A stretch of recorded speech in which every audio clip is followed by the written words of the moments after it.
Russia is preparing for a long war. Evidence of this is a draft budget for the next 3 years. In 2025, the Kremlin plans to spend 13.5 trillion rubles on the army and military-industrial complex. Another 3.5 trillion rubles will go to security forces. Together, these two areas account for about 40% of total budget expenditures. This trend is expected to continue in 2026 and 2027. Moscow's priorities are to sustain Russia's war against Ukraine and suppress domestic dissent, experts explain. And the number of dissatisfied Russians is likely to grow. Inflation is steadily eroding their modest incomes. In October, the central bank raised the key interest rate again, which now stands at 21%. This has happened before, experts note, recalling when Russia tried to overcome the crisis of the 90s.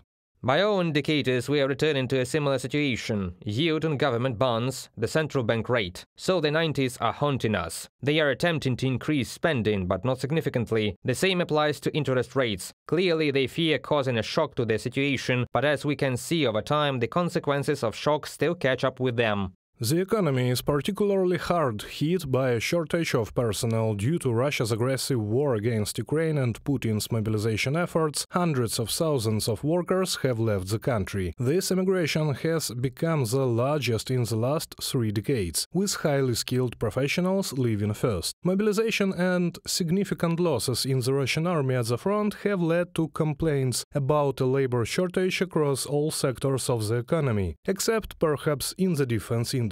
Analysts predict a decline in production in the private sector if this trend continues.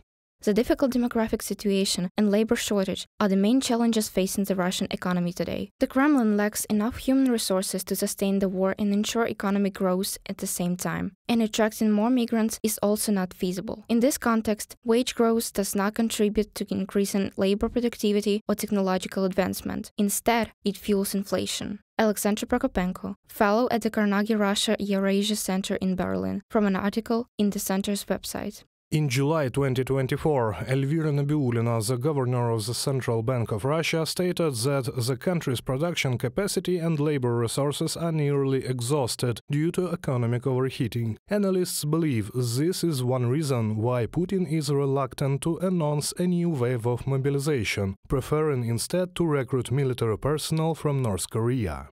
Russian resources are finite, and Putin cannot reckon with these costs indefinitely. Russia's economy will reach a burnout point. That burnout point will inflict a great cost on Russian society, which may force Putin to make major decisions about how to resource Russia's war or change Russia's mode of war fighting to preserve his regime's stability. From an Institute for the Study of War report. However, experts believe there will be no sharp collapse in the near future. Revenues from energy resource sales are expected to provide a more or less stable influx into the Russian budget, according to the Washington Post. Moscow will offset record military expenditures by cutting funding for social programs. Reported by Serhiy Kulias and Andriy Dmitrenko, UATV News.